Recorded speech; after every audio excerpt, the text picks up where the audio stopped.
If you like to throw lures or fish for bass, you're going to like this week's species. He has a big mouth, screams off line, and loves to jump. Tonight we're talking about the line sider, AKA the Snook.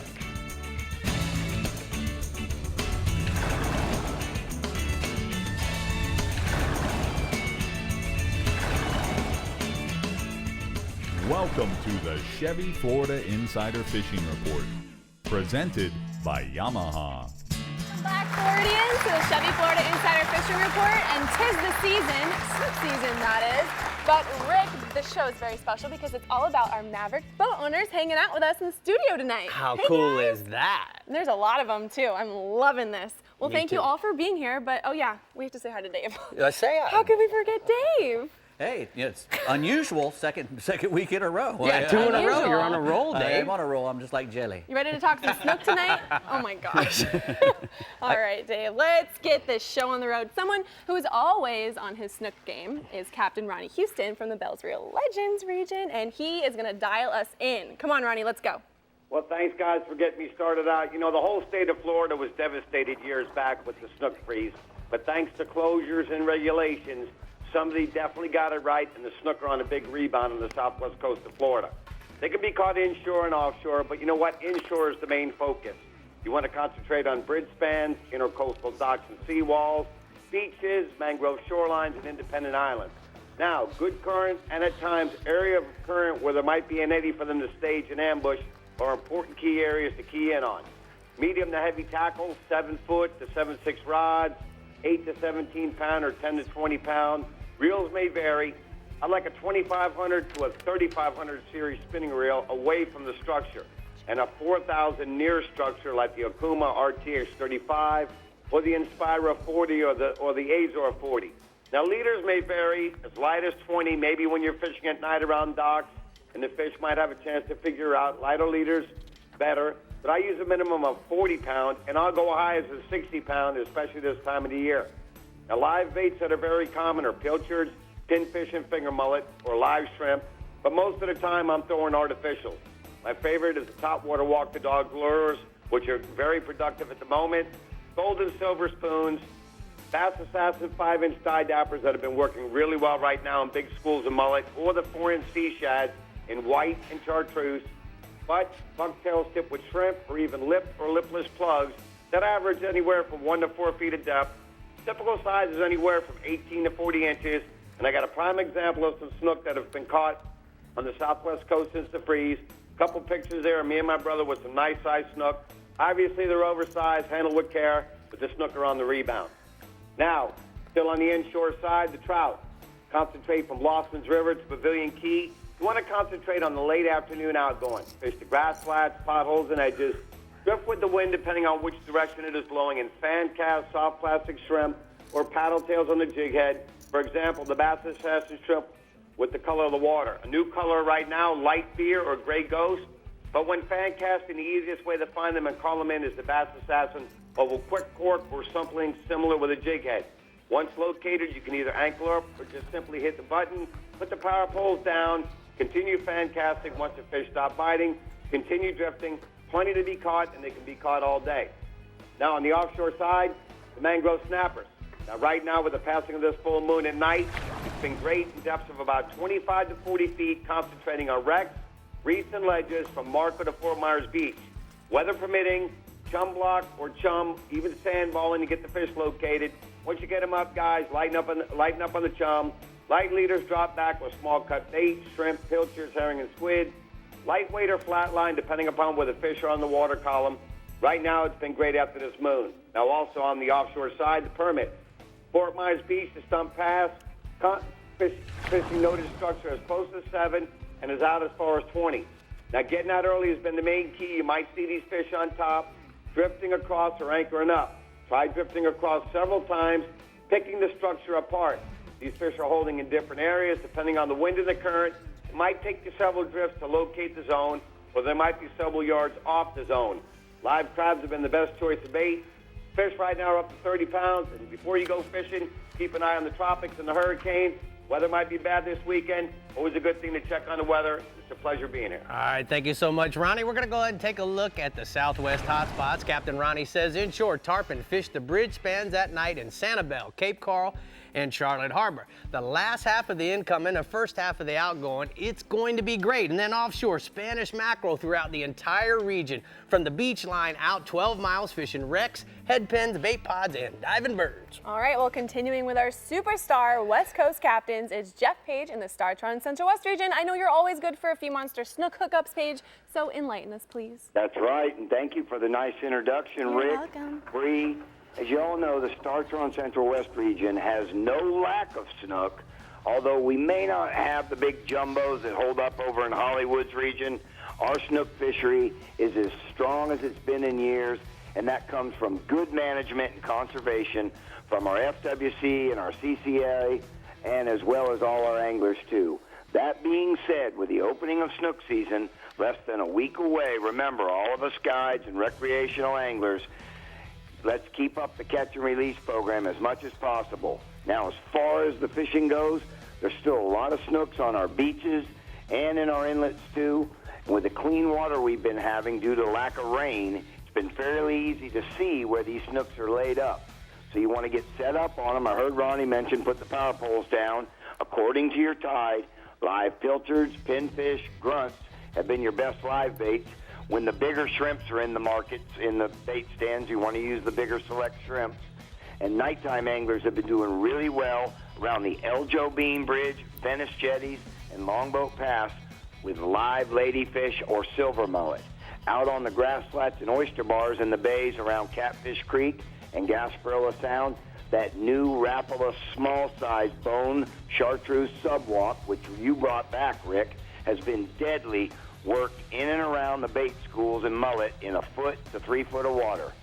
All in all, it looks like a good fall setting up for snook season. It's going to be awesome. And I've got a really nice snook photo tonight of Chris Greco of Sarasota with a good one he got with me the other day. All right, what else you got for me inshore there, Papa?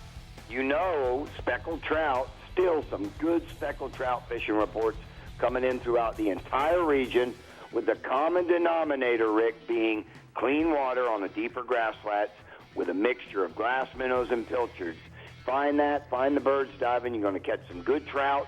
Don't be surprised if there's some bluefish and Spanish mackerel mixed in. The more popular flats have been the big flats off the north side of Mondongo Island next to Bokeelia down in the harbor, and then to the north, the flats just inside a new pass known as the Middle Grounds.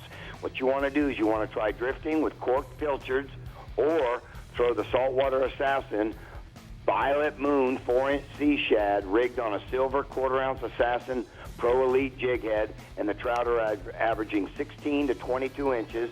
I got a trout photo tonight of retired U.S. Army Captain Charles Simmons. All right, Paige, let's go offshore. Offshore red grouper, Captain Eric White of Legacy Charters out of Venice, reports nice red groupers as well as a mixture of mangrove snappers and scamps in 105 feet of water on out. He's been keying in on hard bottom and ledges, and he's been using a mixture of live pinfish, pilchards, and frozen sardines. I got a red grouper photo of a happy client with Captain Eric last week. Going to next species, mangrove snapper. It's definitely prime time for mangs, with a lot of the other offshore species moving out to deeper, cooler water. The mangs are going strong in as close as 35 to 65 feet over wrecks, reefs, and ledges. And when I say reefs, I mean the artificial reefs. Take the time. I heard Ronnie saying it too. Set up. Get your boat anchored properly in chum with a chum block, as well as small cut-up pieces of pilchards. Then, on a light wire number 1 or 1/0 circle hook, on light possible leaders you can use, you want to mix it up with a live pilchard or a cut pilchard. And real quick, wrapping up my report, don't forget the CCA Star Tournament is about over, but what they've decided to do is, if there's no tagged redfish caught, everybody other than the Conservation Division who has entered a fish into a division, be it ladies, men's, children, every one of those persons is eligible in a drawing to win one of the 4 remaining big money prizes, and that'll all be announced at the CCA Star Banquet in Haines City on October 5th, with a country music singer's going to be there October 15th from 5 to 10 p.m. Haines City. All right, thank you so much, Captain Page. Great report from the Central West StarTron region. We're going to go and take a look at the hot spots. Captain Page says that inshore, you need to go mangrove snappers, nice mangs on the Venice Jetty, north and south. And then offshore, big flounder holding on the outside edges of the nearshore artificial reefs in Sarasota and Manatee County. Now we're here, guys, with Charlie Johnson from Maverick Boat Company. And Charlie, you guys make the Pathfinder boat as well as Maverick and Hughes. Correct. You know what? This boat, the Bay boat, is certainly a boat that you can do offshore and inshore. So let's talk about how this boat's laid out. Absolutely, yeah. People require a lot out of their bay boats these days, and this boat delivers. I mean, starting up here at the anchor locker, big, wide anchor locker, easy to get in and out of, accommodates big anchor, rod, and chain. You're going to need that kind of stuff for patchery, fishing, that kind of thing. You know? Now, Charlie, in this big hatch, one of the things that I appreciate in my Pathfinder 23 HPS is that this big compartment allows me to put my PFDs, my fire extinguisher, my flares, as well as rain jackets. But more importantly, when I'm in a tournament mode, I get a big hoop net, and it'll fit right inside that hatch. Yeah, all goes in here, very, very dry, gas shock assisted, stays up when you want it to. Close it, closes nice and softly. And all our hatches have great drainage is what I really appreciate about them. Now, Charlie, I'm a real stickler on making sure that the reel handles don't get in the way or they scuff my sides. Now, in this particular rod locker, not only does it lock, but what I really like about it is that it's bungee corded loaded. All I simply have to do is push that in, and as you notice, my reel handles aren't in the way. But more importantly, Charlie, what about these folding Yeah, rod these racks? fold out of the way. If you don't have rods in here, you want to put something else, you go into the sandbar, something like that, it can accommodate all that. Absolutely perfect. Now, Charlie, tackle stations are a must in today's bay boats. Let's Absolutely. talk about this area. This is a great little spot to keep all your Plano boxes, that kind of thing. You can keep the little ones in here, the big ones as well for deep lipped plugs, something like that. Center line of the boat, very easy to get to. What's really nice about it, folds completely out of the way, and this allows full access into the back of your helm and down to your batteries. Yeah, great. Charlie, also, this Pathfinder has a great big dashboard. What is guys typically putting on this dash? Great big MFD units, up to 16 inches, something like that. You can put the radio up here as well. You can put your VHF, plenty of space there. Everything is within hand's reach. Just a very nice layout. Got our power pole remote Yep. as well as our trim tabs. Now, Charlie, always, whether it's this Maverick skiff that I have or certainly this Pathfinder, having rod tubes facing towards the rear is certainly very important. Let's talk about the length of these rod tubes. Absolutely, yeah. You can accommodate everything from like an offshore rig like you have here up to fly rods to 9 feet. Protects the tips with those tubes. You're absolutely right. Now, this is where it all happens, Charlie. This, to me, is the glove box of the rocket launcher. Inside here, I have my remotes for my trolling motor, for my power pole, as well as I'll have leader material, hooks, extra jigs. There's a plethora of different stuff that I put in here. Also, as part of the rocket launcher, we have cup holders as well as 5 rod holders, as you know. And not only are we talking about seating and comfort, but this seat is certainly about Mama and making That's it comfortable exactly right. for her. You have to have seats on the boat. We have 2 of them here. They flip down out of the way so you can still fish off that back, but they're great, comfortable places Now, for everybody Charlie, to sit. let's talk a little bit about the live well in the Pathfinders as well as the Maverick and Hughes boat lines. Yeah, we take a lot of pride in our live wells. This particular one's 28 gallons, has a dual inflow system, so it flows water throughout the whole well, top to bottom, and then it drains from the bottom to the top, which really helps detoxify the well. You can put a recirc pump in it. You can put a bubbler in it as well. Also on that back box back there, you can do the same thing. Yeah. What about the options in power packs? Yeah, we sell a whole lot of them with 150s. That's a really great, reliable engine, and we can go all the way up to the 250 show if you're looking for a whole lot of speed. So, Charlie, if you want to know more about any of the Maverick boat lines, what do people need to do? Yeah, go to maverickboatgroup.com, look on there, and pick the brand you're interested in. All right, great job. Hey, Bree, we need to talk about some Maverick event that's going on in the Keys. Tell me about it. Yes, we do. Well, good news, all Maverick, Hughes, Pathfinder, and Cobia owners, you're invited to celebrate the 30th anniversary of the Maverick Boat Group Owners Tournament, September 22nd through the 25th at the Breezy Palms Resort in Isla Mirada. This event is all about good food, fishing, and family fun. So for more information, visit the owners section of the Maverick, Hughes, Pathfinder, or Cobia websites. Oh, hey there. Where'd Hey, you just how are come you? from? See how The we boat? snuck right in here? I did, from your rocket launcher. All right, but we just got started, so don't drift off just yet. When we come back, we're headed to the East region and then going off the deep end with Dave, so stay hooked. Dave, what you got for us? A The chartreuse Chevy bomber. Florida Insider Fishing Report is brought to you by Chevrolet. Find new roads. Yamaha. Reliability starts here. Contender Boats. Performance through innovation. Humminbird. Simply, clearly better. Decks and Docks Lumber Company. Florida's dock and seawall supplier. And King Sailfish Mounts. www.kingsailfish.com. Today, we're talking about automotive awards. What if I told you there was a car company that received all of these awards? One company, one award in all these? Chevy. Chevrolet is the most awarded car company of the last 2 years. I love it. I'm just gonna stay in here. Is that okay? This summer, find your tag and get 16% of MSRP cash back on select remaining 2016 vehicles in stock. That's over $4,100 cash back on this all-new 2016 Chevy Malibu. Find new roads at your local Chevy dealer. When you're moving a big offshore boat, it's all about thrust and trust. For thrust, nothing compares to the Yamaha purpose-built 5.3-liter V8 Power Pioneer. And for trust, Yamaha's new F350C model becomes the only outboard in its horsepower class to feature a 5-year limited warranty. Never settle for less than complete confidence and control in the open water. That's Yamaha V8 Power. Get the best and forget the rest. It's one of the most ancient forms of hide and seek known to man. And nobody knows how to play the fishing game better than the backcountry guides and offshore captains of the Florida Keys and Key West. Ready or not, here we come.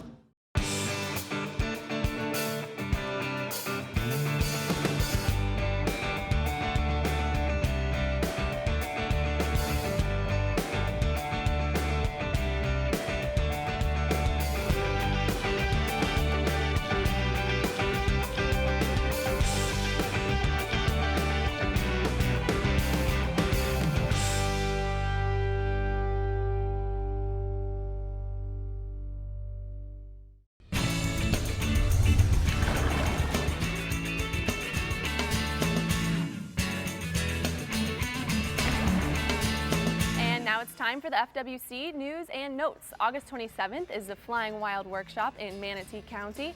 Also on August 27th, there is a fishing clinic for the ladies in Fernandina Beach. And September 17th, there's a kids fishing clinic in Sarasota. For more information, visit myfwc.com. But now it's time to go off the deep end.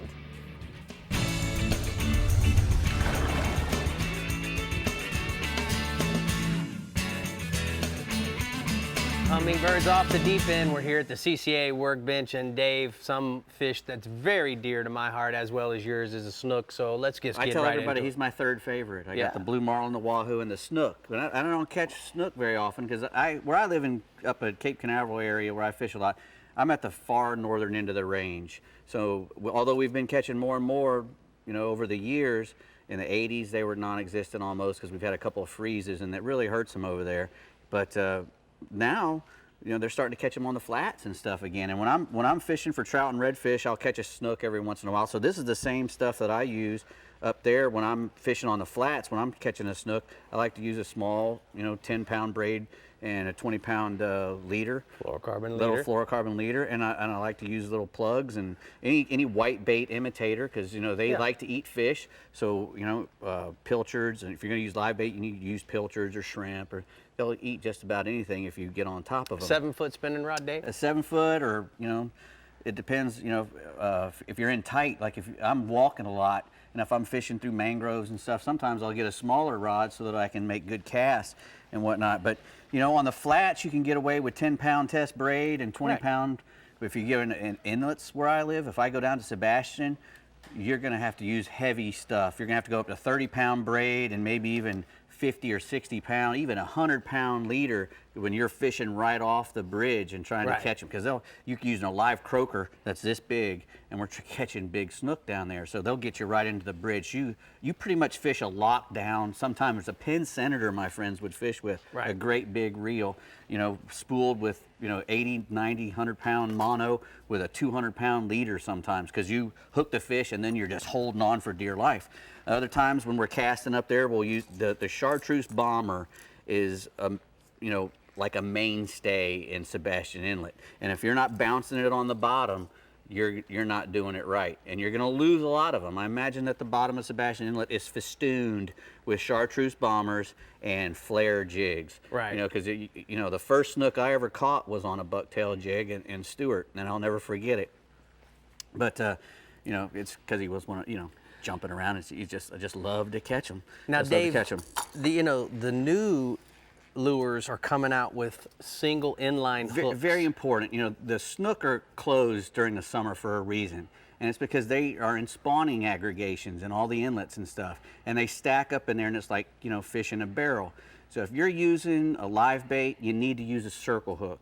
If you're using a plug during that time, you need to use ones with single inline hooks on them. Right. Because a snook, when he eats something, he's an engulfing feeder. He swallows it down. He opens his mouth up and sucks it in. And when you're using a big treble hook, you hook them deep a lot. So you need to use a good long pair. You have to have a good long pair of pliers with you, especially if you're using plugs. Because when you're reaching down in there, you don't want to jerk them all to pieces and get rip their gills up and whatnot. Right. And when you're using a single hook, it's a lot easier to get the hooks out. And the single hooks are more weedless. They're less apt to be hooked on the bottom. On the bottom and everything else. You might miss a few more, or because you're not just because a treble hook catches everything. Right. But you're gonna hurt a lot less, and that's very important, especially when they're in that spawning mode. And holding them horizontal, that's a great thing, but it's much more important for the survival about what hooks you use and how you remove them, and getting them out with a nice, good long pair of pliers versus just jerking them out. And cut your losses. If you're using single hooks with bait, don't try to get the hook out if it's deep in there. Just cut it off. He'll be way better off with a hook that will rust out after a couple weeks, or even a week probably, in pure salt water. Right. He's gonna be a lot better off than trying to pull it out of there. Just go ahead and leave him in I learned a lot. Good job. Well, I doubt it. They might have. Well, Bree, speaking of learning, I know that maybe you learned something, so why don't you learn me to another region? I will learn you all the way to another region. Got all the ladies on my boat right now. I'm feeling pretty good. All right, I know I've seen some good-sized snook come from the Decks and Docks East region this year, but good news if you're headed to the beaches, because this is where they're sitting, waiting and wishing for the fall mullet run. What else do you have for us, Holiday? That's pretty much what it is, Bree. There's one more week to go before the fall snook season opens, and the fish are still in kind of that summertime mode. So that means places like the Lake Worth and Juno Beach piers, and the beaches at Blowing Rock, Hope Sound Wildlife Refuge, and South Beach and Fort Pierce. They're all covered up in snook right now. There's also fish in all the inlets and on the beach just north and south of those inlets. And there's some really big fish around the bridges in Palm Beach and in Fort Pierce right now, just inside the inlets. We're starting to see mullet along the shorelines, so you can, start your day throwing topwater plugs and in mullet colors, black and silver, black and gold if the water's dirty. Cast them parallel to shore, work them tight to the bank. Oh, excuse me, a lot of the fish that are in tight to the bank are small, but there's plenty of action, and there are some big fish in that mix. In the deeper water areas around the inlets, go to live sardines, thread fins or pilchards, free line them, or fish them with a Palm Beach rig.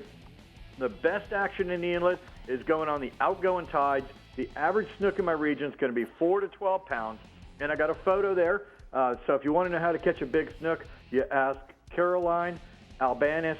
She crushed a snook around the St. Lucie Inlet. She was fishing on the shorelines with Spanish sardines. Now, the other bite, we're just starting to see the first trickle of the mullet runs on the beaches and in the Intercoastal Waterway. The schools of fish are being blasted right at first light and right after dark by tarpon in good numbers in places like the Crossroads in Stewart and the Turning Basin in Fort Pierce. Then there's the summer population of fish that are in Big and Little Mud Creek, the Moorings Channel, and up around Grand Harbor. Those are producing a lot of early morning action for the guys that are throwing Houdini-colored 4-inch shad or slow troll in those areas with live finger mullet. Most of the fish in the areas have been under 50 pounds, but there are some studs in the mix as well. And if a big fish is really what you're looking for, Fort Pierce Inlet has some huge fish on it at night, particularly on the outgoing tide. That's, take a live mullet and drift it out the inlet. It's pretty much money. And there's some good fish on the beach chasing mullet up in Vero Cove.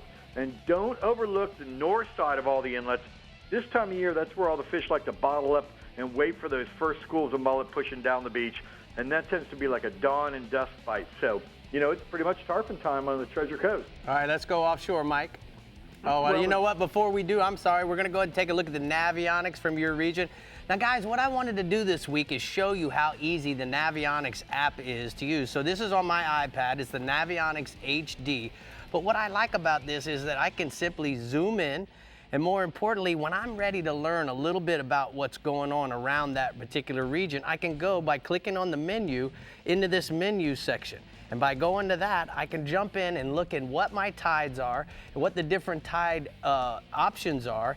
And what's even better about this is we have these icons in the bottom. And it tells me the different levels of current and how fast it's moving. But then we can also use the wind directions on the different buoys. And that's the great part about this, is it's real time. It's happening as we do it right now. So keep that in mind when you guys are purchasing your Navionics unit. You can make sure that you can get this and it'll work for you in a great, great way. All right, Mike, let's go offshore. Dude, that's true. I live off my Navionics chip and my app. If you don't have them, you're at the back of the pack. The dolphin bites tapered off the last 3 weeks. We're at that point where the prevailing wind's going to kind of shift from that southeastern summer breeze to the northeastern winter winds. And that's kind of cranked up the green hornets on those offshore weed lines. We're looking at northeasterly breezes and heavy seas all weekend. That'll push a lot of dolphin back into the area, as well as to this side of the Gulf Stream from the eastern side. The best dolphin action this week's been on the weeds and on the floating debris in anywhere from 150 to 400 feet of water. And what's nice is that we're seeing some fish over 20 pounds. So it's not all those little, sandwich-sized fish that you tend to run into in the late summer. Trolling will cover a lot more water than live baiting, but you probably want to have a few pitch bakes ready just in case you come across something large and floating out there that's holding fish. The average dolphin in my region is going to be 8 to 16 pounds. There were fish to 30 pounds caught this week. I got a photo. That's Megan LaShawn. She caught that big dolphin out of 200 feet of water. She was fishing out of a Pathfinder Bay boat with her dad, Skippity-Doo-Dah from Maverick. Awesome Skippity-Doo-Dah. That's awesome. Hug a fish. I love it. Now, the other bite we've got going on, April and May are the time of year to chase big kings off Palm Beach County, but every August we get a good push of kings off Martin and St. Lucie County with the fish spread out all over the reef, on the beaches, and also around the inshore bait schools. A lot of the kings are in that 8 to 16 pound range, so, think of them as teenagers, the same kind of teenagers that open your fridge and just stand there eating. Seems like food is their main focus, so you find the bait, you find the fish. That means places like the Offshore Bar in Fort Pierce, the Vero Cove, the doubled condos on the beach, the bathhouses on the beach, they'll all have kings on them, as will the 6 and 8 mile reefs and the sand pile off Martin County. Live bait's king of this bite. Spanish sardines are the way to go. Goggle eyes and mullet are good backups. Blue runners will work as well. Fish them on a number 4 wire stinger rig, 2X strong, number 4 VMC treble hook, and a light drag so the fish don't tear out.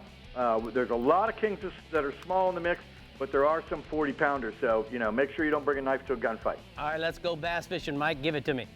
Well, Lake Toho had an incredible full moon bite last week, and coming off the back of the moon, you might have to look around a little bit more, but those fish are still there and they're chewing. I was talking to Captain Steve Boyd of FloridaBassAdventures.com. He said there's still a short window of school fish at dawn, and you can throw topwater plugs at that, but you might as well just go to the consistent bite, which is coming for anglers flipping or pitching along the edges of the hydrilla out in open water. Water temperatures are back on the rise. The hydrilla is everywhere, so look for open pockets of hydrilla in 3 to 4 feet of water, and then just fish low and slow. If the water's muddy, fish a black and blue colored worm. If it's got that nice dark but clear tannic color, go with a June bug or blue worm with silver glitter. If you're looking for action, live shiners by far are the way to go. He's been fishing them in those same areas and also around wherever he sees bluegills. The morning bite's producing 20 to 30 fish, up to 6 pounds. So, you know, on this rainy weekend, tow is probably the place to go. All right, thank you so much, Mike. Great report from the Decks and Docks East region. We're going to go ahead and take a look at the hot spots from Captain Mike's region. Inshore, spotted sea trout at dawn from the Midway Road to Savannah Road, Mississippi Hippie, and 5-inch sea shads and light beer-colored saltwater assassin shrimp cocktail. And then offshore, mutton snapper on the patch reefs and 25 to 40 feet of water, sardines, cigar minnows, grunt bellies on a 40-foot fluorocarbon leader. Boy, that's a handful of stuff, I gotta baby. give you just another high five. Give me another high five. Okay, that was great. Stay with us as we take a trip to the Keys in the Northwest region, right here on the Chevy Florida Insider Fishing Report. We'll be right back. The Chevy Florida Insider Fishing Report is brought to you by Bass Assassin and Saltwater Assassin, the best lures, period. Blue Water Outriggers, everything for your outdoor adventures. The American Fishing Tackle Company, precision tackle and performance clothing since 1958. Costa Sunglasses, see what's out there. And Casa Vieja Lodge, 5-star angling in beautiful Guatemala.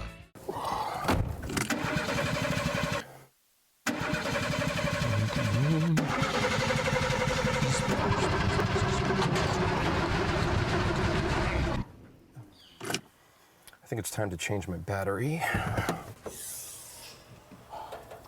Now you do it. Get AC Delco batteries at Bennett Auto Supply. Plus, get $10 off your first online purchase when you register at BennettAuto.com. Bennett Auto Supply. Do it yourself, but not alone. How can you turn a redfish into a new truck or boat? Catch a CCA Florida Star Tagged Redfish. Prizes from Conley Buick GMC, Contender, Pathfinder, Hells Bay Boatworks, and Sea Hunt boats. Complete with Yamaha motor and trailer. Win your share of $500,000 in prizes and college scholarships during the summer-long tournament. Other great prizes from Academy Sports and Outdoors, Bad Boy Buggies, Power Pole, Costa Sunglasses, and more. Register now at ccaflstar.com. As close as you're gonna get to a sure thing for catching billfish is Casa Vieja Lodge. They're here, man. This has been a 20-year run, buddy. These things haven't left, it's so cycle. When it comes to sail fishing, this is the real deal.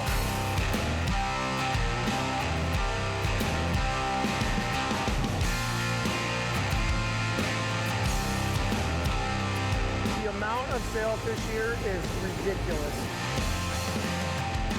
Welcome. Hi. Today we're going to be comparing the roll-formed high-strength steel bed of the Chevy Silverado to the aluminum bed of this competitor's truck. Nice. Want to grab that empty toolbox for me? Let's start here with the aluminum bed. That's a big hole. Huge. We got Swiss cheese for a truck here. I'm curious to see if that will do the same thing with the Chevy. Well, let's find out. Same spot, same angle, same empty toolbox. Took it way better. The steel held up. Silverado proved it is the toughest truck here. So guys, let's take a second and talk a little bit about the new Humminbird Helix 10.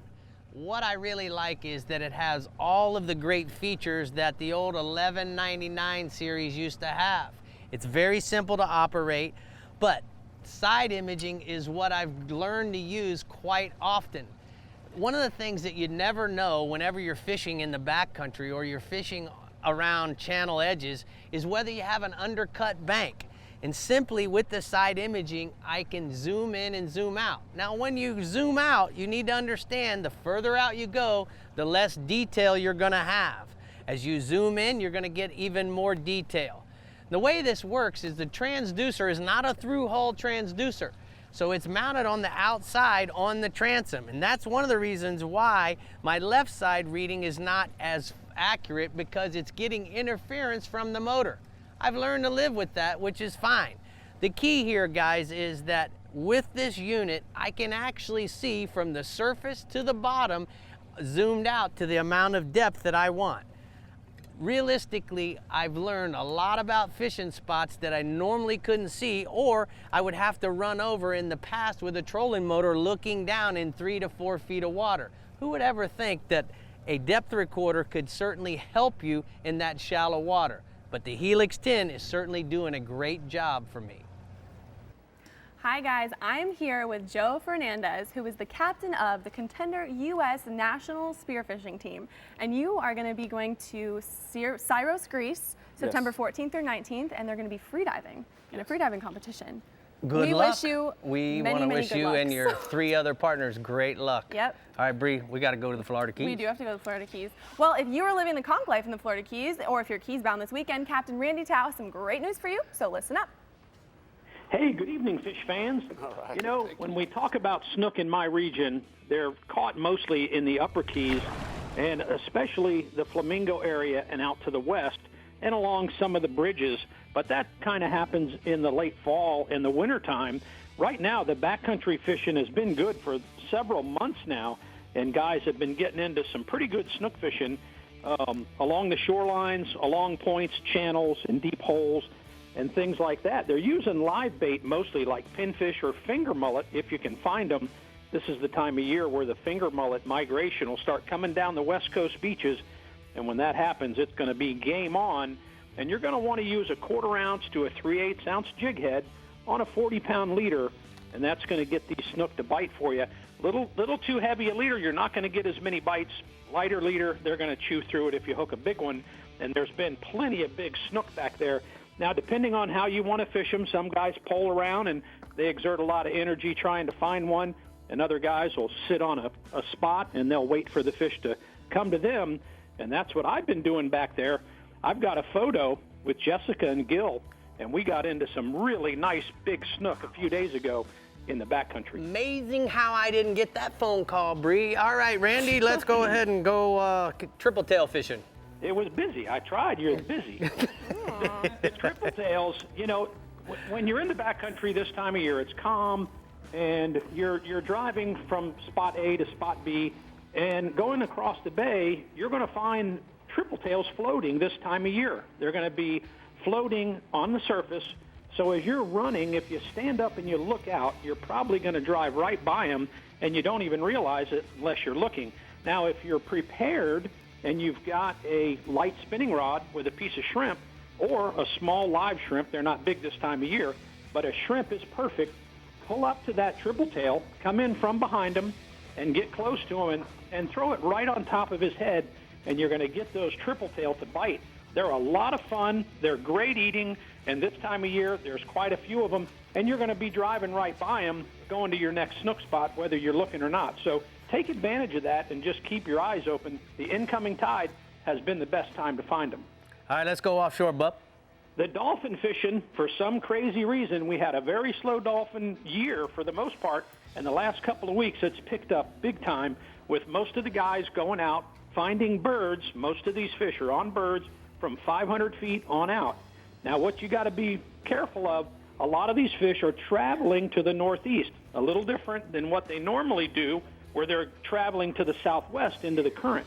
So when you find these dolphin, you got to be going the same direction they are, which is with the current. So you're going to be moving to the northeast fairly quick, and that's how you're going to stay into them. If you're going to the southwest, you're going to be through them quick, and it's not going to last very long.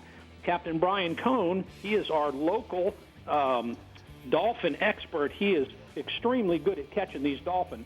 His boat, the Contagious, out of Robbie's Marina, he's been on them. He's been finding the birds. He's catching some fish in the 30-pound range. I've got a photo of Don and Kent with a big slammer they caught a couple days ago. Wow, man, that's a good one. All right, Randy, how about a little further offshore? Any reports? Well, you know, when you're out there dolphin fishing and you get in that 1,000, 1,200 feet, you're not very far away from the swordfish. And the swordfish bite has been good. Now, I'm not saying it's good enough, guaranteed you're going to catch one, but guys that are going are getting their bites, and they're catching them pretty consistently from 1,500 to 1,800 feet.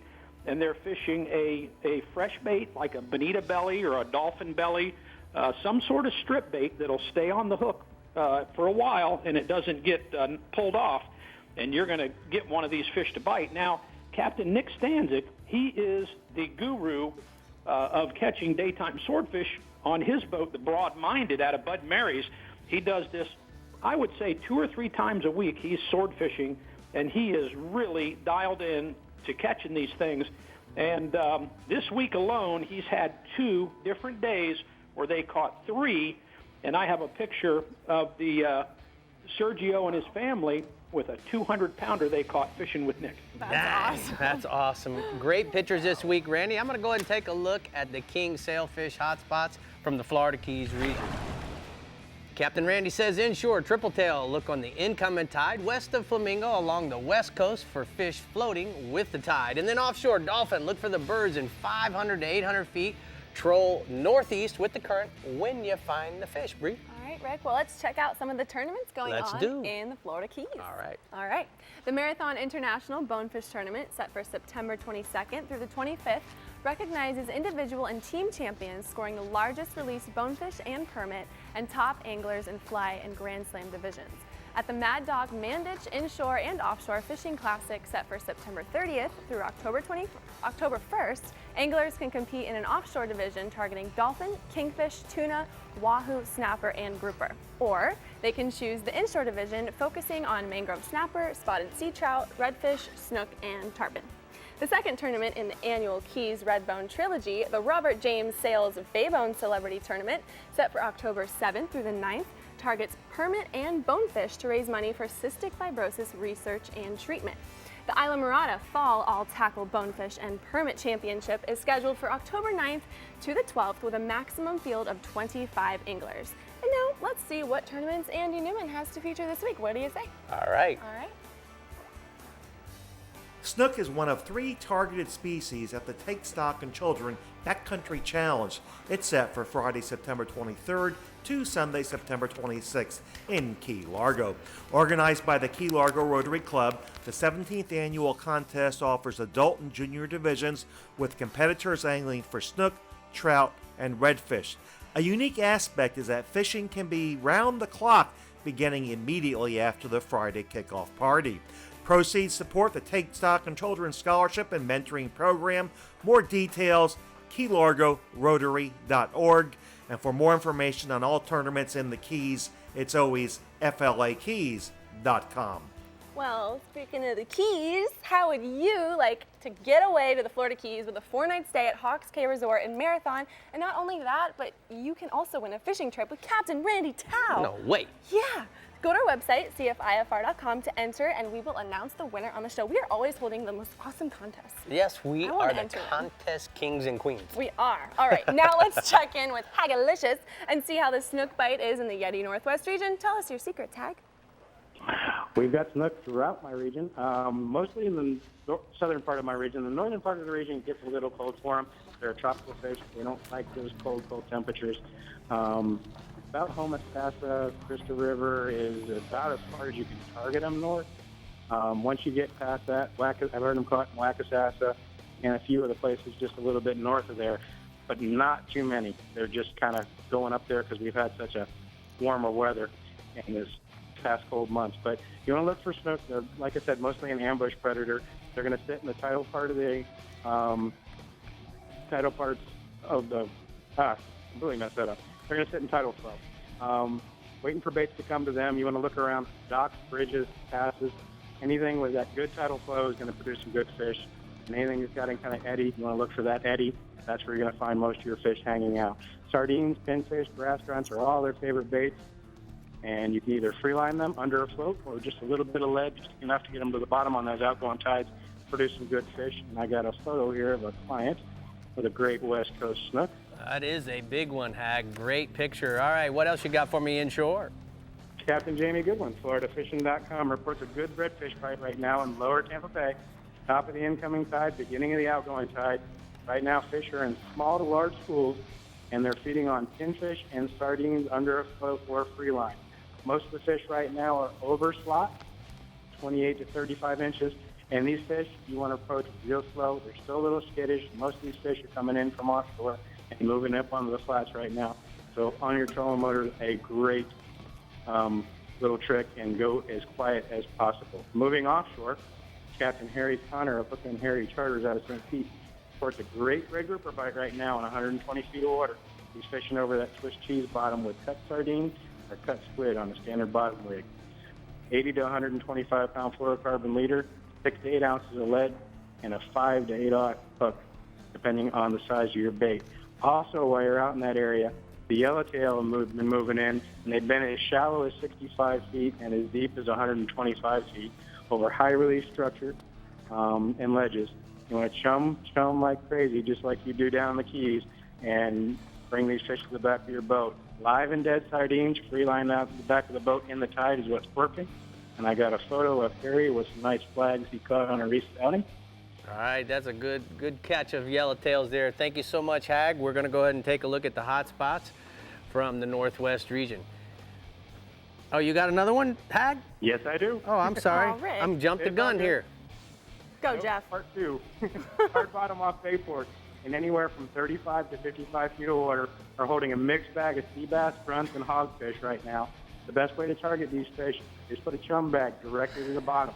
I usually take a 5-pound lead, like off a diving lead off my belt, put it in my chum bag, drop it to the bottom. That'll get these fish fired up. I'm going to drop a chicken rig down with a multiple hook rig with 1/0 circle hooks and 2/0 circle hooks, and about 6 to 8 inches apart. Drop that down to the bottom with a little piece of squid or a little piece of shrimp, just enough lead to get it to the bottom. Fluorocarbon leaders a must, especially for the hogfish. I'm using 20 to 25-pound Suffolks, and the public spots are holding these fish as well. I mean, you don't need any secret spots to get out there. Just at 55 to 35 feet of water, the public spots are holding fish, and it's a great thing to get out with the family and do some fun offshore fishing with the kids. All right, sorry I stepped on you on that there, Chief. We're going to go ahead and take a look at the Florida Outdoor Experience hotspots from the Northwest region. Inshore, redfish bite is on the top of the tide. Look for the schooling fish. Live baits have been working best. And then offshore, gag groupers. The bite has been good in 70 to 120 feet of water over rock piles and ledges. Use hand-sized pinfish for bait. All right, well, we have some more Snook hookup secrets headed your way from the Southeast region, but not before we see what new products Dave has for us at the CCA Workbench. So stick around. Dave, what you got? We got some saltwater assassin shrimp. Look good enough to eat. Oh, there you go. That's what I'm talking about. Gonzo.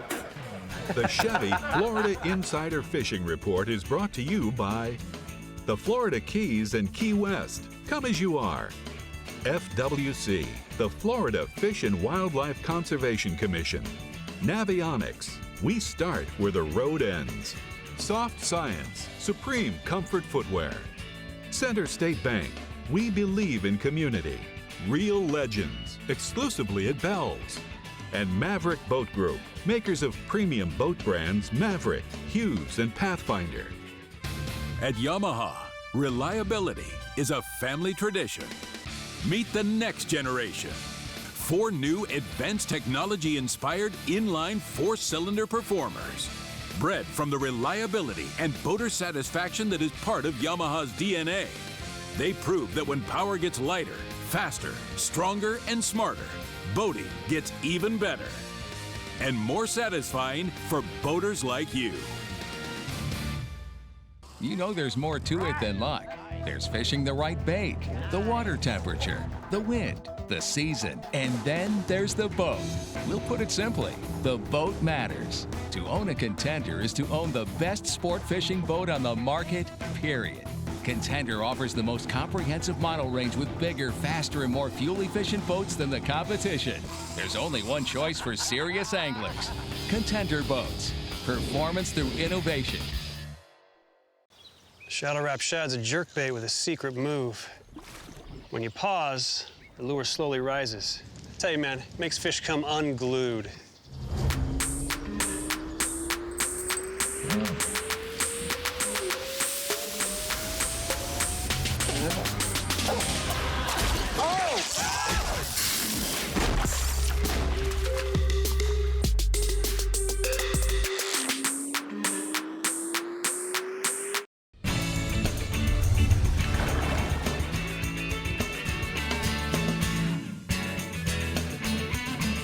Well, welcome back to the CCA Workbench, and Dave, we're talking about new products. Yes, Love sir. it every week. It's Well, one of my first off, we're favorite going to parts. start with these shorts. You know, these are the tactical fishing shorts in the camo with the, you know, got the cool little billfish on there. Aftco's. Aftco, of course. They're water. They have a water-resistant coating, and then they got a two-way stretch.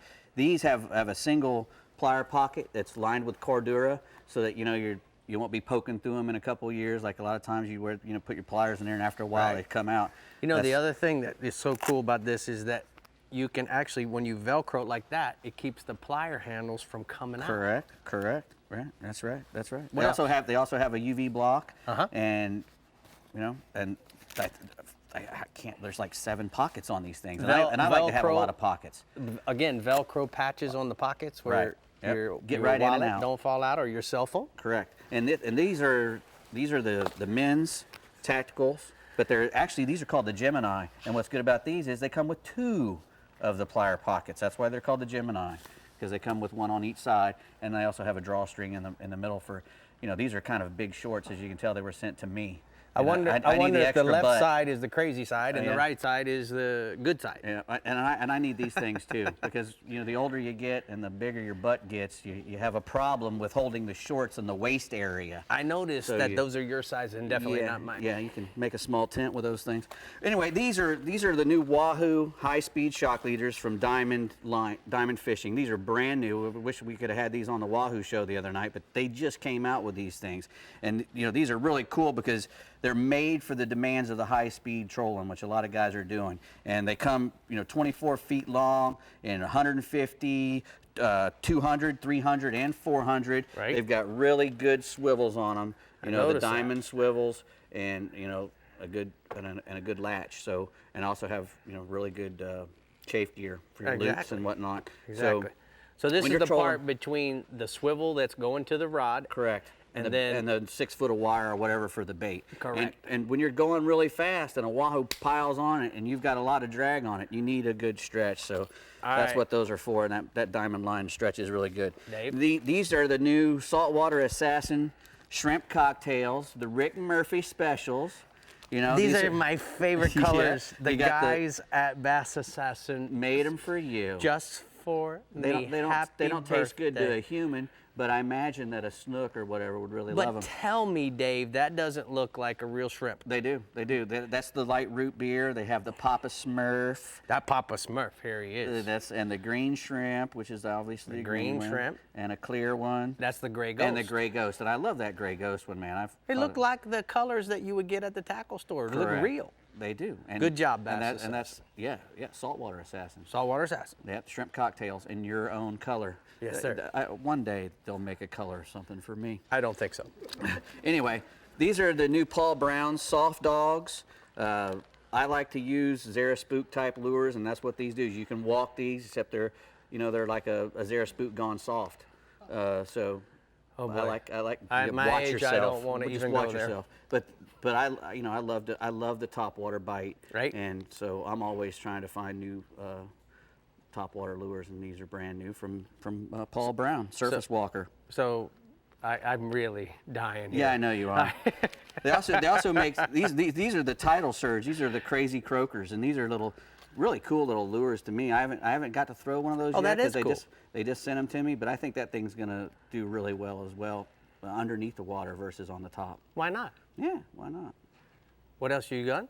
I think, I got this one. We got this one. This is the Maniac Mullet from Tidal Surge. It's a slow sinking thing.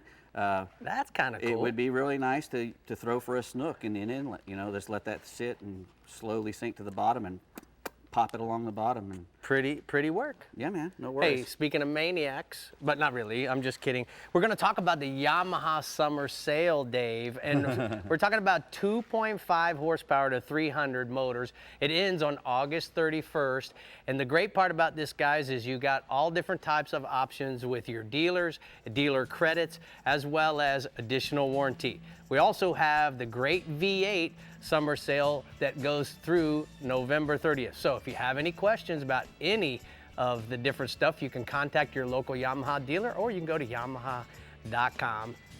All right, Bree, the Maniac.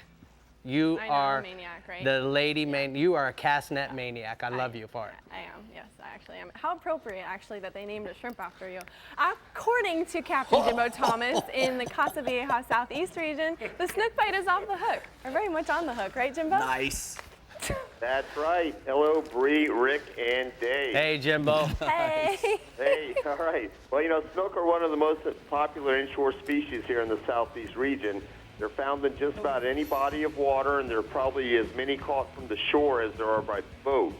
All of the lit bridges and docks of the Intercoastal Waterway, those are great places to look for snook, as well as any of the inlets, creeks, mangrove shorelines, off the beaches, and also in a lot of the freshwater lakes and canals. Now, popular baits are live shrimp, live mullet, pinfish, pilchards, croakers, bucktail jigs, soft plastics, and swimming plugs and jerk baits. And the basic snook tackle is a medium to heavy spin or plug casting outfit with 12 to 30 pound braid or monofilament line and 30 to 50 pound fluorocarbon or monofilament leader. And when you use live bait, a circle hook's recommended since a lot of these fish are released. Now, lately, all the inlets have been holding snook, and those have been the hot spots. You want to fish live baits on a Jupiter rig or bounce jigs along the bottom, mostly in the evenings. That's when they're going to bite best. And on any tide, just as long as the water is moving, and preferably some murky water. So a lot of times the outgoing tide, if the water's real clear on the incoming. In the north end of the region, from Boca to Lake Worth Inlet, snook are being found first thing in the morning as they cruise the deeper troughs that run parallel to the beach, and those snook can be sight fished with both live and artificial baits. Our other inshore species is mangrove snapper, which have been biting throughout the region. Look for these mangroves around any bottom structure in the bays, inlets, and the Intercoastal Waterway, channel edges, potholes, the columns around any of the bridges, dredge holes, and wrecks. Those are all going to be holding fish. The best fishing is going to be in the evenings using cut sardines, ballyhoo, bonita, or small like pilchards, herring, and pinfish. Now, I wouldn't recommend chumming since that usually attracts too many small fish that are bait stealers. And you want to fish your bait on the bottom with a knocker rig or on the outskirts of the structure. And these mangroves have been anywhere from 1 to 3 pounds. Now, moving offshore, dolphin fishing has been hot and cold in the last month, and unfortunately mostly cold. But in the last few days, we're starting to see more dolphin offshore. The fish have been anywhere from 5 to 15 miles offshore, and the fish have been mostly around floating debris, so keep your eye out for anything floating. If the water's calm, it makes it pretty easy. There's also been a few caught off scattered weed lines and some bird activity, but there really hasn't been too much bird activity, but that could change at any time.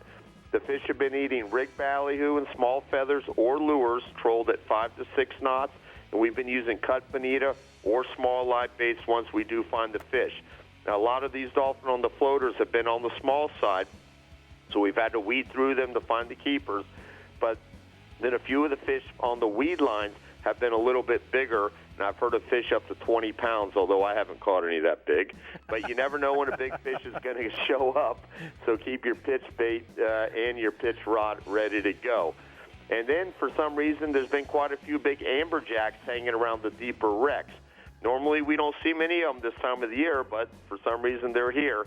Any of the wrecks in 200 to 250 feet of water throughout the region have been holding amberjacks in the 25 to 40 pound class range. And the trick to get these big amberjacks is to use large baits. Aboard the Thomas Flyer, we've been catching live speedos and big blue runners at the Miami Sea Buoy. Then we're dropping them on the wrecks off Key Biscayne. And I like to use heavy tackle to keep those fish from running back into the structure and also to get them away from the sharks because the sharks have been a problem. Use a 3-way swivel with enough weight to hold bottom and a 30-foot piece of 80-pound monofilament leader attached to a 9/0 circle hook. Hook the bait through the lips, and that way you won't spin on the way down and tangle up your leader. Send them down to the bottom, then crank up a few turns to avoid hanging the wreck. And if you don't have any live baits, butterfly jigs and big bucktail jigs will also work. Now, I got a photo here. This is a 25-pound black grouper that we caught earlier this week, which was a nice surprise on a bait that we dropped on a wreck intended for an amberjack. All right, great report, Jimbo. We're going to go ahead and take a look at the southeast hotspots brought to you by Center State Bank. Captain Jimbo says inshore snook drift any of the inlets in the evening with live baits, and then offshore dolphin Look under anything floating and around the weed lines anywhere from 5 to 12 miles offshore. I'm sorry, Brie. I got the giggles because he's the total optimist. He's like, well, I haven't really been catching them, but this is how you can catch them. And then you won't find very many dolphin, but these big ones are around. Oh, Lord. It just caught me and made me laugh. Okay, that's good. Sit tight, all my people in the Northeast and Panhandle region. We're coming to you next, so don't motor off. We'll be right back. The Chevy Florida Insider Fishing Report is brought to you by Rapala. Catch the latest at Rapala.com. StarTron cures and prevents ethanol fuel problems. Yeti, built for the wild. CCA Florida, the voice of recreational anglers for over 30 years. Strike Zone Fishing, your fish hunt paddle store. And Guy Harvey, marine wildlife artist and conservationist. No matter where you are in Florida, Decks and Docks Lumber Company has got you covered for decking, seawall, and dock piling. From the Keys to the Panhandle and the Nature Coast to the Space Coast, we deliver the strongest products by the hardest working folks in the business. Whether you're fixing a dock or building a marina, go with the leader. Go with Decks and Docks. Supplying Florida's boaters, homeowners, and dock builders for over 20 years. How's it going? Hi. Today we're going to be comparing the roll-formed high-strength steel bed of the Chevy Silverado to the aluminum bed of this competitor's truck. Awesome. All right, let him drop.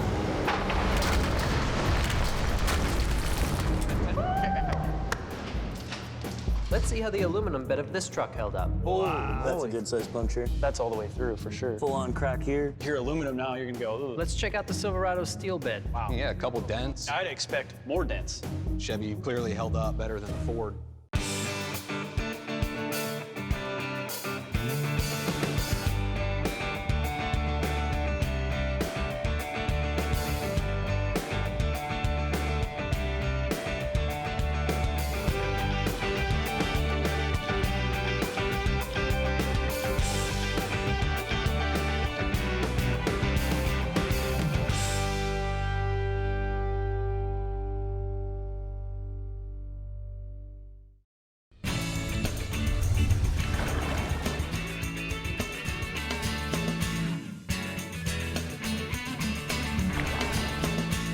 Welcome to Power Pole's Tip of the Week. This week's tip, the Power Pole Micro.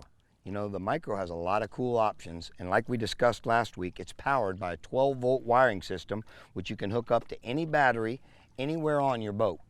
But what about the kayaker, the canoer, the paddleboarder, or the John boat that has a tiller handle outboard and doesn't have a 12-volt battery on board? No problem. The folks at Power Pole have come out with the optional lithium battery pack, which installs this easy and fully charged, which it comes with a charger, gives you 100 cycles up and down on your 8.5-foot spike.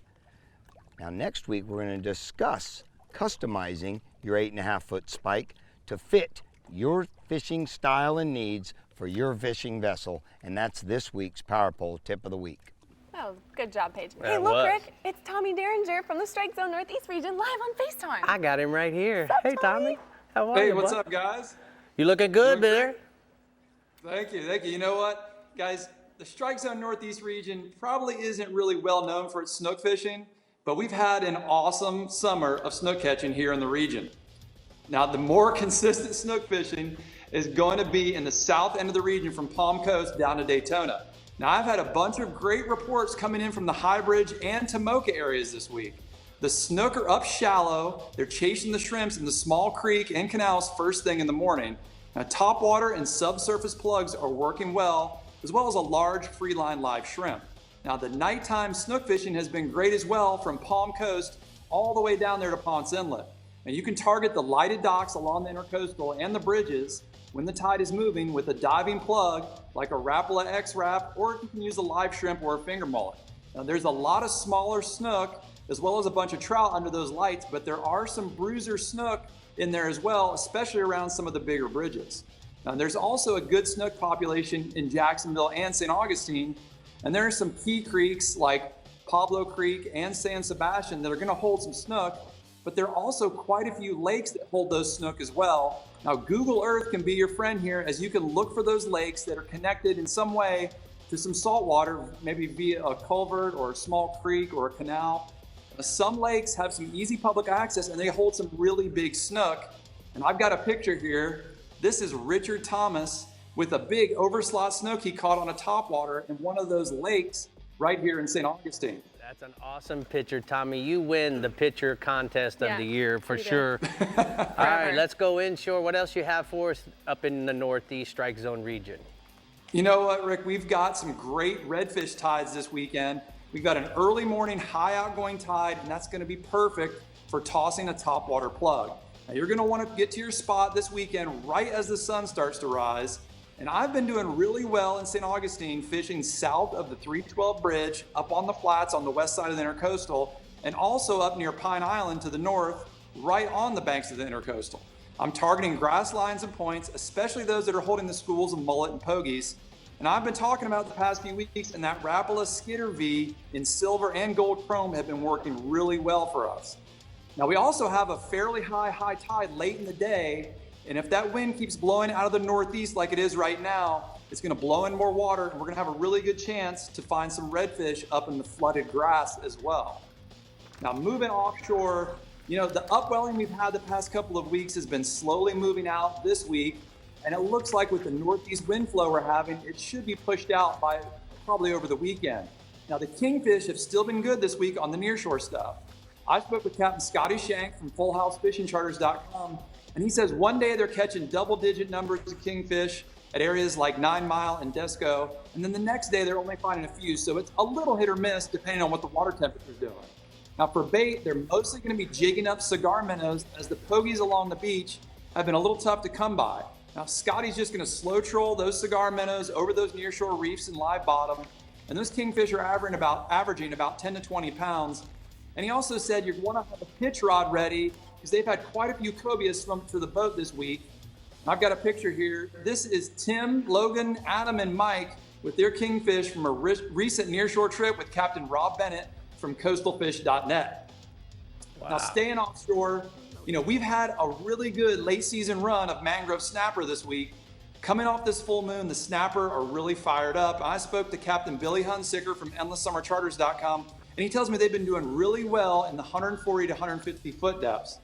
Now, Captain Billy says those mangoes are spawning late this year, and they've been catching big numbers and some really big fish this week, as well as some really big muttons in there as well. Now, he said the key has been using live cigar minnows on the bottom instead of chumming them up to the top. He says the best bite has been early in the day before that moon sets. And he thinks he's going to have another good run of those mangrove snapper on that next full moon in September. And those mangrove snapper are averaging about 8 to 10 pounds with quite a few fish even pushing the 15-pound mark. And I've got one last picture. This is the crew from one of Captain Billy's snapper trips this week out of the conch house. Some big old muttons and some big old mango snappers there, man. You know, Tommy, it looks like the Strike Zone Northeast region's really going off. I'm going to keep a mental note of that. Next year, I'm coming to your house in August, okay, bud? Sounds good, man. All right, great report. Thank you so much. We're going to go ahead and get the look at the Strike Zone Northeast region hotspots. Inshore redfish first thing in the morning throughout the entire region using topwater plugs. Focus on the grass lines and the points that are holding the bait schools. And then offshore, big mangroves and muttons in 140 to 150 depths using live cigar minnows or minos on the bottom. Or minos. Okay, let's head on up to the Panhandle region to see what Captain Pat Janine has to tell you what might be on the end of your line this weekend. Hey, Pat. Hey, Bree and Rick. I tell you what, we don't have snook, even though a snook was caught this past week over in Panama City at the St. Andrews jetties, but we really don't have them up here. But what we do have is redfish, and redfish is picking up big time throughout the Panhandle. The passes are always good this time of year on live bait, and it's only going to get better as the fall progresses. But up in the bays, it's fun catching the redfish on lures. And right now, along the grassy shoreline, slot fish are being caught on topwater baits, soft plastics, and spoons. What is really cool is the amount of red minnows that have moved into the bay, particularly Choctawhatchee Bay and Pensacola Bay. And the redfish and jack crevalles are taking advantage of this food supply. In our bay, the mid-bay bridge is covered up with bait, and you can find the reds and jacks pushing the bait to the surface. Or if they're not on the surface, you can find them using your bottom machine by just easing along the bridge pilings. In that open water, look for the birds, and they'll show you where the bait is and where the fish are. Along the bridge, if you're marking the fish down deep, use a 3/8 ounce jig. in natural colored soft plastic pails, just bounce them along the bottom. And then when they're deep, they'll be also pushing baits to the surface. That's when you see them birds. And when you do that, pretty much anything's going to work. Swim baits, soft plastics, plugs. There's a photo of Jackson Market of Niceville, and he was fishing with his dad, Jason, and they caught that nice big redfish at Choctawhatchee Bay on soft plastics around that Mid-Bay Bridge. All right, what else you got for me inshore, Patar? Rick, our tarpon are pretty much, the migrating tarpon have pretty much moved on, but there's still some fish around. There's a few fish caught daily off the Okaloosa Island Pier on live baits and on swim baits. And then over in Pensacola, Captain Eddie Woodall reports seeing tarpon pretty much daily on the same red minnows that the redfish and jacks are eating. He's particularly finding them between the Navy base and the 3 Mile Bridge. But if you haven't got your tarpon fix yet this season, head on over and see Captain Sean Chalker in Indian Pass. Captain Sean says that in this past week, the tarpons have moved in a big way at West Pass, Indian Pass, and along the beaches of St. Vincent Island. The fish are feeding on menhadens, so throw your net, get you a well full of menhadens, and either fish live or dead pogies around the bait schools where you see the tarpons busting, or you can cast soft plastics or lip swim baits. And this time of year, there's some really big tarpon being caught, fish well over 100 pounds. Moving offshore, the weather's been real calm, and the guys are taking advantage of it and doing some deep dropping along the Panhandle, catching everything from tilefish to swordfish. It's a 40 to 60 mile run out to that 600 plus feet of water. The hard bottom and structure like the Gulf Pipeline is producing yellow edge groupers, scamps, and a variety of deep water snappers. And then the tilefish are coming off of mud bottom in 800 to 900 feet of water. The guys are rigging with 6 to 8 circle hooks set up in a chicken rig style, putting a glow bead at each hook, and then a light source above the rig. They're using squid or cut bait fish right on the bottom. And then the swordfish are being caught in 800 or 900 to 1,400 feet of water using a breakaway lead and a lighted rig baited with whole squid, small butterfly bonitas, or a moldcraft plug with a belly strip in it. There's a lot of new equipment out for this style of fishing, and it's becoming more and more popular. There's a picture of Wes Gilmore and a big tilefish he caught fishing with his dad, Mike, on their boat, the Bad Fish, out of Destin. So that's some good eating fish right there. And then finally, king mackerel are still pretty much a sure thing along the Panhandle.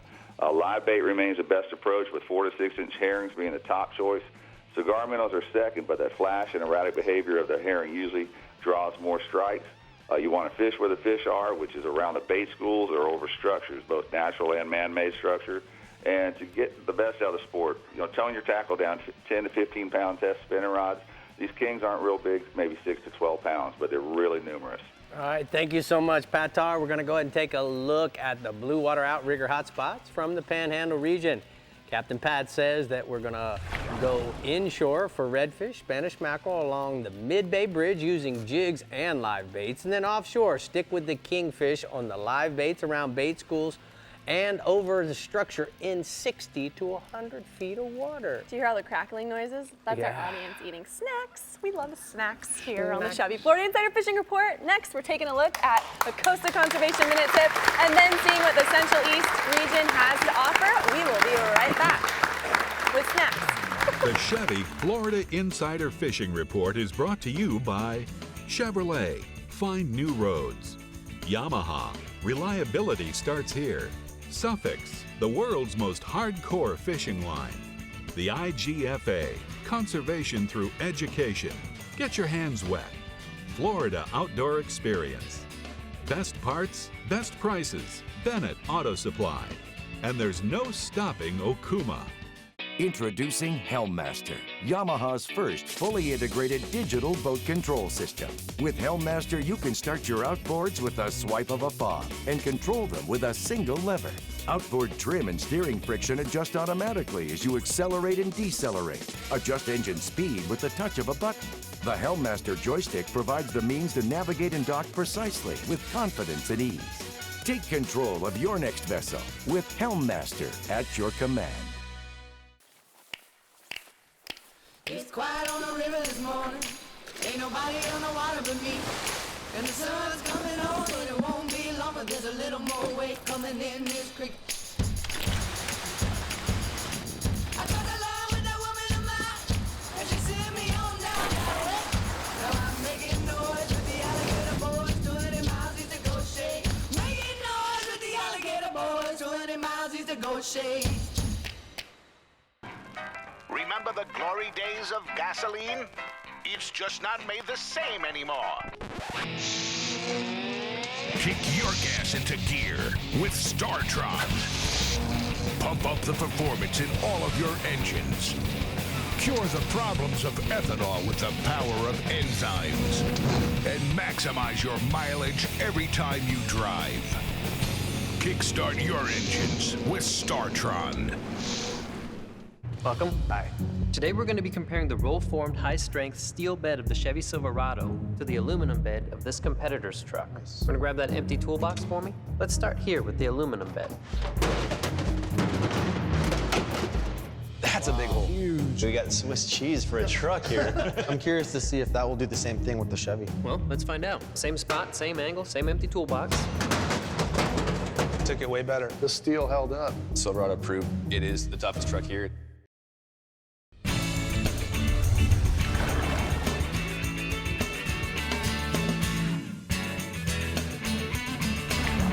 Today's Costa Conservation Minute is about discarding your fishing line. Now, whether you fish with monofilament or braided line, guys, it doesn't belong in the water.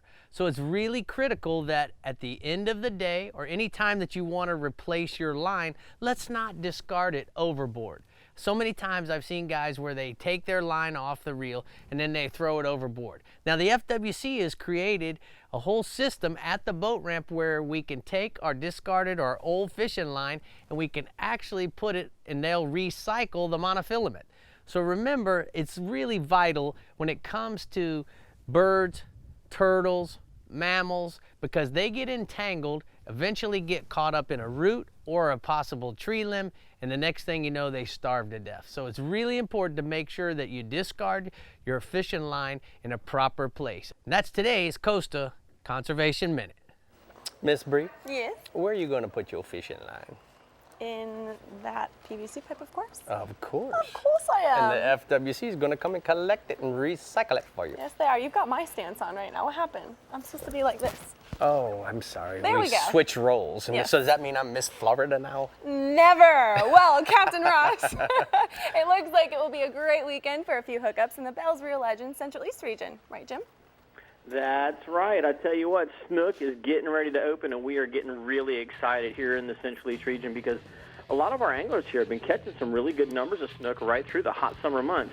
And as we, move on into the fall time, we get our mullet migration. And what happens is here, we actually get a school or a group of mullets that starts moving northward in August and September, which is kind of the opposite of what you would expect for a mullet migration because right around the second week of September, they turn around and start heading back south again, along with all the other mullet from basically here all the way to North Carolina that are coming behind them. So we're just looking for that pressure change, that big low pressure, that tropical storm that's going to come in and create some waves and some pressure change, and it's going to tell those mullet, hey, it's time to turn around and start going back south again. So get ready for that because we may actually have that coming up sometime this weekend. Now, what's going to happen is we're going to have great snook fishing at Ponce, Canaveral, and Sebastian on those higher wave heights. It's a little tough in a boat, but I tell you what, for the guys, especially at Sebastian, that can get out on the jetty, they can get some really nice snook at this time of the year. Right now, Saltwater Assassin 5-inch dye dappers are working really good, and you want to put those on about a 1/2 to 3/4 ounce jig head. Rapala X-Wraps or the new Twitchin' mullet seem to be really working good as well. I'm catching a lot of snook in the in the Indian River around Sebastian Inlet on that plug right now. And then anytime that you want to put a finger mullet out there, drop it on a 1/2 ounce jig head. And, if you're wanting to catch a snook here in the Bell Central East region, that's the best bet right there. Finger mullet on a jig head. The other thing we've got, Rick, is we've got really good numbers of redfish in the north end of the Mosquito Lagoon right now. And it's really kind of weird because we've got super low water, and it's concentrating the fish in very specific places on the edges of bars, edges of islands, and any of those little deeper water areas. But I'm telling you, last week it looked like a headstand competition because between them and the catfish, they were turning their head down, tails up, and just flapping as hard as they could go. Guys that are throwing 6 to 8 weight fly rods right now are doing really good, especially if you're throwing little crab patterns or little shrimp patterns, or the mud bug or drunk monkey colored 4-inch assassin shrimp. And you want to rig that on a 4/0 weedless hook, and that thing right there is dynamite for sight casting to those tailing fish. Now, live pig fish and shrimp are also working good. And if you want to catch some of those bigger ones, like a lot of the guys have been doing lately, they've been getting those 30 to 40 and sometimes even 50-inch redfish on the sides of the flats of the Mosquito Lagoon. You want to use cut blue crab or ladyfish on a 5/0 to 7/0 VMC hook. Hey, Now, Jim, I got a question before we go offshore. Quickly, I want you to tell me, how do you like to work that Bass Assassin shrimp? I try to do the same thing as I would with a live shrimp, Rick. Determine if the fish is a cruising fish. You want to put it a couple of feet in front and a couple of feet beyond so that you can intercept him as he's coming to it. If they're tailing, I cast past them, I reel it quickly back up, and I let it drop right down next to them, right in front of their head. All right. And those, just depending on what the fish's mood is, that's what's going to determine how you're going to reel that thing in. All right, let's go offshore. Great. Thank you so much for clearing that up for me. Oh, anytime. King mackerel in the 40 to 60-foot depths right now, and I'm telling you, we were waiting for it to explode. And I know I talked about it a couple of weeks ago that we were really, really looking for good numbers to come in. They didn't explode on us. They just kind of slipped in there real quietly like. But I'll tell you, the mullet and the pogies and the greenies are going to bring more fish to the beach. So get your wire stinger rigs ready. And also get your ribbon fish ready, because if you put a ribbon fish on a weighted line or a downrigger, that's a really good way to catch some of those big smokers right now. Now, for those of you guys that really don't want to pull bait, or you just want to mess with it a little bit before you go do something else, get yourself a Rapala Magnum Series X-Wrap plug or the CD14 plug in the black and silver. And that bait is a really good, solid catcher for those king mackerel. Also, the Williamson Speed Pro, and if the water's clean, that blue sardine color's been really, really good lately. So check that color out if you're pulling for those king mackerel.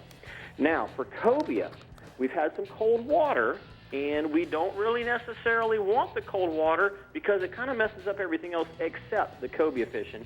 And once again this week, it's been a pretty solid week of cobia fishing, anywhere from about the 40 to 45-foot depths out to about the 70 to 90-foot break.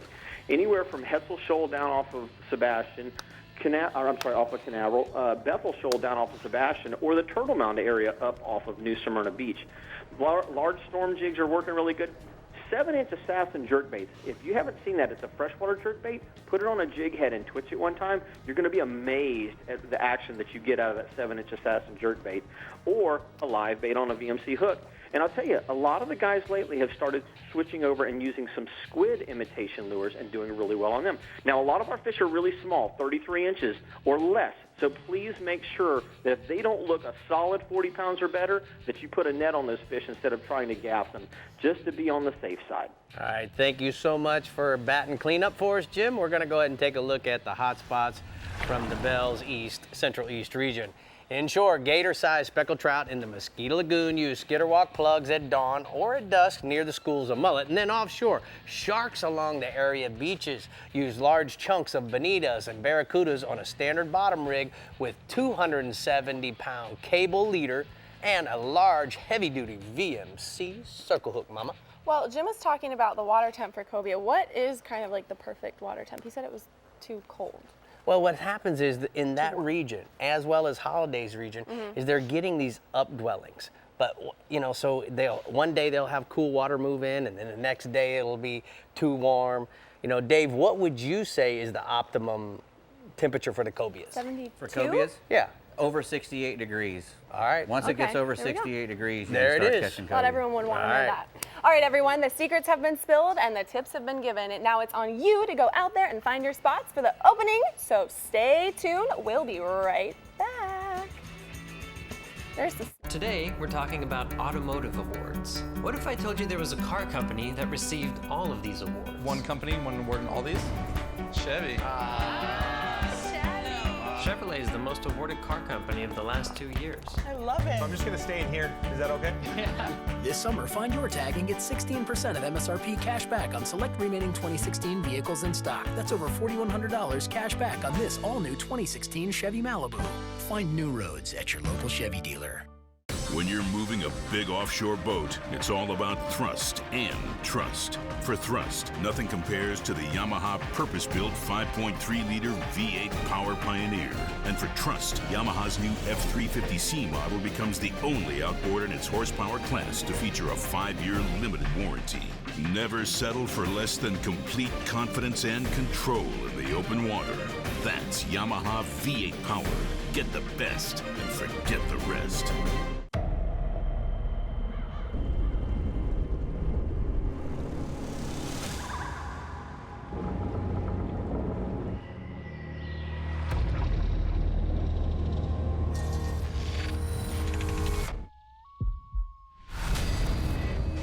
Uncompromising. Like the fishermen who swear by it.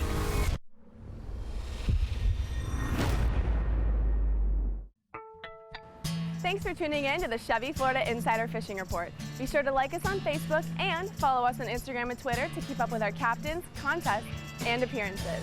You never have to miss a show. You can find full episodes of the Chevy Florida Insider Fishing Report right on your YouTube channel. And make sure to check out our website for fishing reports in your region.